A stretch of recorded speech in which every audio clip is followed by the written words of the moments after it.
안녕하세요. 인천 봉수초교사 김진모입니다. 소소하게 학교의 이런 일상들을 이제 기록하다 보니까 저도 모르게 클래스팅 AI를 좀 많이 기록하고 있더라고요. 왜 클래스팅 AI인가에 대해서 생각할 거를 한번 드려보도록 하겠습니다. 수학 시간입니다. 애들이 좀 아는 것 같기도 하고 모르는 것 같기도 하고 아이들 항상 저희들을 이렇게 배신을 하죠. 아는 것처럼 이렇게 하지만 막상 직접 보면 체크해보거나 단원평가를 다시 봐보면은 뭐야 싶어서 이렇게 못할 경우도 있기도 합니다.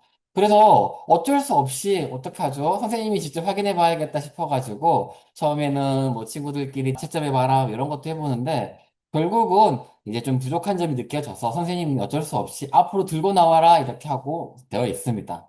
이제 저희 반 아이들이고요. 해맑게 사진을 찍어주니까 이렇게 해맑게 서 있습니다. 그리고 나서 저는 이렇게 이제 채점을 합니다. 근데 수학 시간에 문제가 생기기입니다. 확인하기에는 너무 많고, 안 하기엔 좀 불안하고, 거기에다가 빨리 푼 친구들은 오히려 할 게 없어서 문제가 생기고 있고요. 교사는 저 혼자이고, 무엇인가 지금 이 교실 환경이 막 이렇게 지금 분리되기 시작합니다.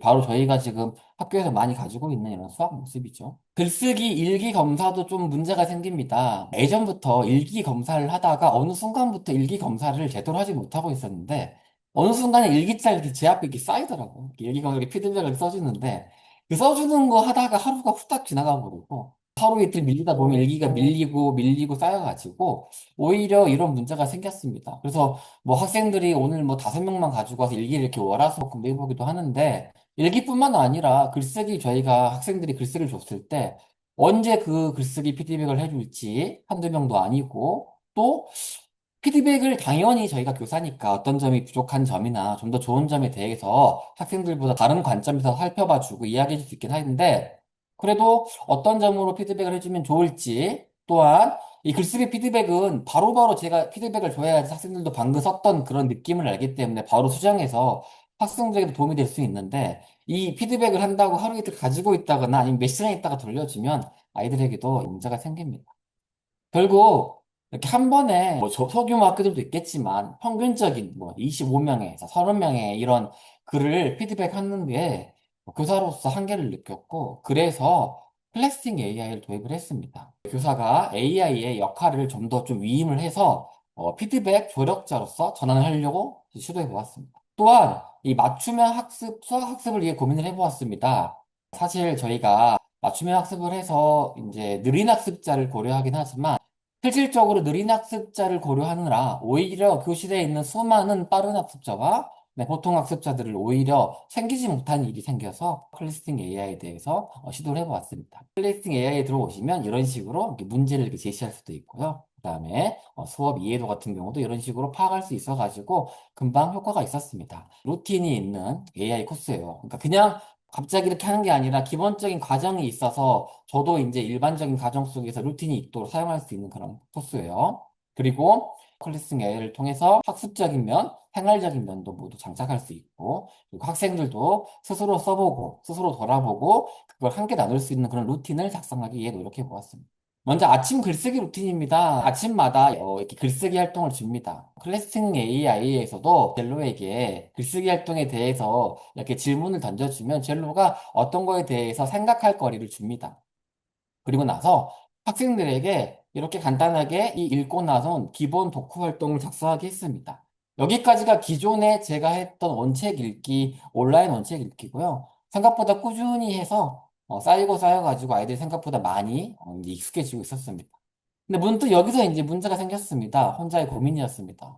글을 썼는데 아이들이 이제 이렇게 시간을 보시면 아침 활동 시간이죠. 47분, 48분 아침 활동 시간에 이제 읽고 하나의 독후 활동을 하면서 남겨본다는 의미가 있었는데, 여기서 문제? 피드백을 어떻게 하지? 그냥 쓴 거에 만족을 해야 되나? 아니 그러면 어떤 기준으로 이걸 평가를 해야 되지? 그냥 여러 가지 아이들은 그냥 읽고 썼을 텐데 어떤 기준으로 평가를 해줘야 되지? 좀 빠르게 피드백 해줄 수 있는 방법이 없을까라고 고민을 했습니다. AI 글쓰기라는 능이 3월 말부터 좀 더 활성화돼가지고 저도 3월 말부터 열심히 써서 이런 식으로 글감 그리고 글자 수 꼭 들어가야 될 단어 같은 것도 쓰고요. 어떤 식으로 대가 필요한 내용들을 대해서 이런 식으로 글 작성 같은 걸 안내를 합니다. 그래서 난 이런 것들을 피드백을 하겠다라고 선생님이 작성할 수도 있고요. 역시 선생님들이 작성하기 어려우시면 젤로한테 가서 이렇게 물어보시면 답을 해줄 겁니다. 그렇게 해서 이 클래싱 AI를 활용해서 글쓰기 과제를 제출하였고요. 피드백이 제공이 가능했습니다. 그 결과 아이들이 이런 식으로 이제 글쓰기를 합니다. 아마 보통 때라면 이렇게 읽고 나서 그냥 끝, 잘했어요. 오늘 글쓰기 활동을 했으니 오늘 이걸로 만족합니다. 라고 끝날 수 있었는데 그게 아니라 이렇게 점수가 나오고요. 충실도, 구성의 논리성, 어휘의 편애력 이런 것들은요. 제가 아이들한테 글쓰기를 할 때 10가지 평가 기준 중에 5가지 선택한 거고요. 저는 이 글은 이제 논설문 그런 그게 아니었기 때문에 좀 표현력과 창의력, 독창성, 감정 표현 이런 것들을 포인트로 잡아서 이런 식으로 글쓰기를 해주고요. 대략적으로 그냥 나오는 게 아니라 이런 식으로 충실도, 그다음에 논리성, 그다음에 어휘와 표현력 등이 나옵니다. 근데 읽어보시면 아시겠지만 그냥 둘이 뭉실 뭔 얘기를 하는 게 아니라 아이가 진짜로 썼던 그런 이런 이야기 표현을 가지고 진짜로 예를 들어서 뭐 우진이가 뭐 엄마가 돌아가시고 뭐 이런 일 썼는데 거기에 대해서 경험을 좀 써보는 거 어떨 것 같니? 자연스럽고 뭐 이야기 순서가 독하는데 여기에다가 좀 더 좀 문단을 좀 끊어보면 좋을 것 같다. 그리고 일상적인 어휘를 사용했다. 뭐 이런 거. 예를 들어서 이 학생이 우진이의 마음에 따스한 햇살처럼 스며들었다. 이런 표현들 같은 것도 한번 활용해 보는 거 어떠겠냐. 이런 식으로 조언을 해줍니다. 뭐 창의성, 독창성, 감정 표현 같은 경우도 이런 게 어떠겠냐고 얘기합니다. 겉이야기만 하는 게 아니라 진짜 이야기를 아이가 진짜 글쓰기를 좀 판단해가지고 거기에 맞춰가지고 글쓰기를 정확하게 해주고 있고요. 이런 맞춤법이나 아니면 띄어쓰기 같은 경우도 이렇게 학생들에게 줍니다. 어쩌면 좀 고민이 됩니다. 선생님, 점수가 좀 너무 민감하지 않을까요? 네, 물론 그렇게 생각할 수 있긴 하는데 아이들 처음에 생각보다 되게 점수를 열심히 받고 싶어 합니다. 그래서 처음엔 70점, 75점, 80점인데 점수를 높게 받고 싶어서 어떻게 하냐면요.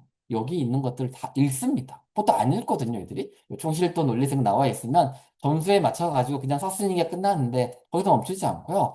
다음에 높은 점수를 받으려면 이런 것들을 신경 써야 되는구나를 좀 더 읽고 시작합니다.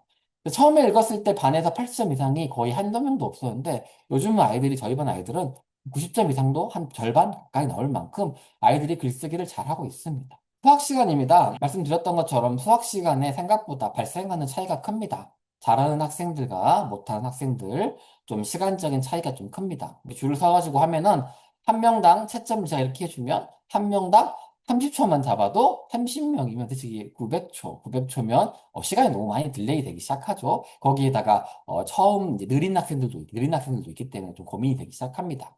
그랬을 때 왜 우리는 항상 느린 학습자만 좀 고민을 하는지 오히려 맞춤형 학습은 빠른 학습자 그리고 느린 학습자의 수준도 배려하고 제공해야 되는 게 아닌지 저의 고민이었습니다. 그래서 저는 오히려 이렇게 채점을 하고 있을 때 느린 학습자를 제가 제 앞에 데려와서 직접 눈앞에 보고 제가 채점을 해주고 있고요. 당연히 느린 학습자가 제 앞에 와 있기 때문에 시간이 걸리기 때문에 다른 학생들은 그 사이에 빠른 학습을 시작합니다. 이렇게 아이들은 이제 자기 수학 익힘 체크 이런 것들을 빠르게 자기 스스로 체크를 하고요. 이런 식으로 단원 학습에 맞춰가지고 스스로 문제를 체크를 합니다. 학생들이 문제를 열심히 체크하고 풀어주면 이런 식으로 훌륭합니다, 훌륭합니다, 뭐 매우 훌륭합니다 이런 식으로 학생들이 나오고 있고요. 뭐 문제가 성취도가 올라가지 않을 경우에는 반복해서 올라가면서 학습 지도를 하면서 루틴화 되어서 수학 시간에 아이들이 반복적으로 이렇게 학습 지도를 하고 있고요. 그 다음에 수학 시간만 하는 건 아니고, 아까 아침 활동, 글쓰기 활동 시간에 좀 더 일찍 온 아이들은 글쓰기 활동이 끝날 경우에는 남는 시간에 스스로 클래싱 AI에 들어가가지고 자기가 부족한 점이나 아니면 깊이 있는 학습을 하기 위해서 문제를 좀 더 풀어보거나 영상을 보거나 학습을 하고 있습니다. 클래싱 AI로 생활지도를 어떻게 할지 좀 고민을 좀 해봤습니다. 생활지도. 선생님, 여기 지금 행복한 함께 학교 미담살이 공모전이 지금 있습니다. 항상 제가 아침마다 요즘 이렇게 글쓰기 활동을 하니까 뭔가 좀 종결되는 하나의 분기별로 종결하고 싶기도 하고, 선생님을 칭찬해라, 학교를 칭찬하자, 이런 좀 긍정적이고 서로 칭찬하는 이런 긍정의 마음을 갖고 싶어서 학생들에게 요거를 같이 한번 이제 참가해 보자고 했습니다. 그래서 여기 나와 있죠.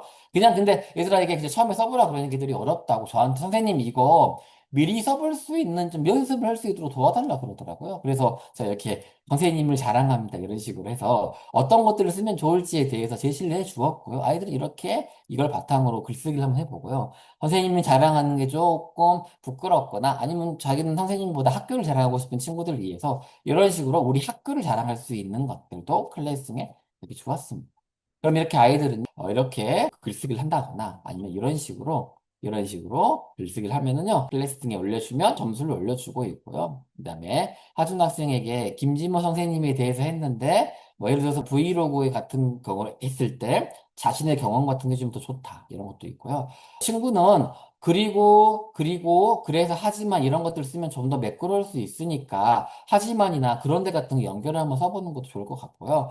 여러 가지 뭐 얘들이 쓴 거니까요. 잘생기고나 운동 잘하고 이런 형용사 표현 같은 걸 잘 그렸는데 너무나 재밌는 거 너무 반복되니까 쓰지 않았으면 좋겠다. 이런 식으로 생각보다 구체화돼서 되기도 합니다. 맞춤법이나 이런 게 좀 익숙하지 않기 때문에 이런 것들도 생길 수 있도록 안내해주고 그리고 이 학생은 학교 자랑하는 학생입니다. 그래서 이렇게 보시면 체육대회, 뭐 뜨개질, 연극, 농구, 중국어 수업 이렇게 나와 있는데 거기에 대해서 좀 더 고쳐서 한번 해보자고 나와 있고요. 이런 저작 활동이 여기서 끝나는 게 아니라 아이들에게 나중에 다 정리를 해서 저작 출판 활동을 할 거라서 아이들이 샀던 모든 활동들은 다 기록되고 나눔을 가지고 있고요. 아이들 일상적인 생활도도 공유할 수 있고 생활할 수 있는 활동을 할 수도 있습니다. 생활지도 중에 하나 중에 이런 것도 있습니다. 온라인 뭐 저희 이제 이 동네를 한번 탐방해 보자 해서 아이들과 같이 그냥 글쓰기로 해서 그냥 뭐 독후감이나 이런 딱딱한 글만 쓰는 게 아니라 먼저 지역을 탐방해 보고요. 뭐 지역을 이렇게 온라인 탐방을 해 본 다음에 이렇게 밖에 나가서 이렇게 좀 느꼈습니다. 잘 느끼고 얘들아 같이 이렇게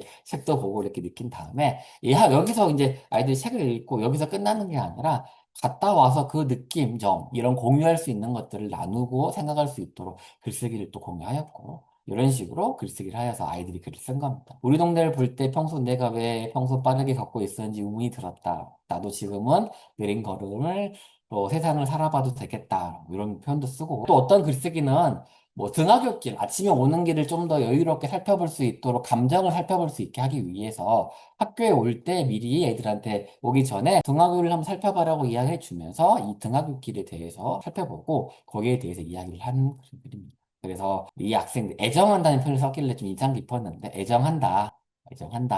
하굣길도 정말 애정하고 사랑한다. 그리고 이 학생이 지금 6학년이니까 나 이 마지막 6학년을 좀 더 감사하게 생각하겠다. 이러면서 이 학교에 오가고 가는 이런 감정을 좀 더 공유하고 이런 글들도 친구들이랑 같이 나누는 활동을 통해서 글쓰기 활동으로 이 감정 같은 경우도 나눠볼 수 있는 사회 정서도 챙겨볼 수 있었습니다.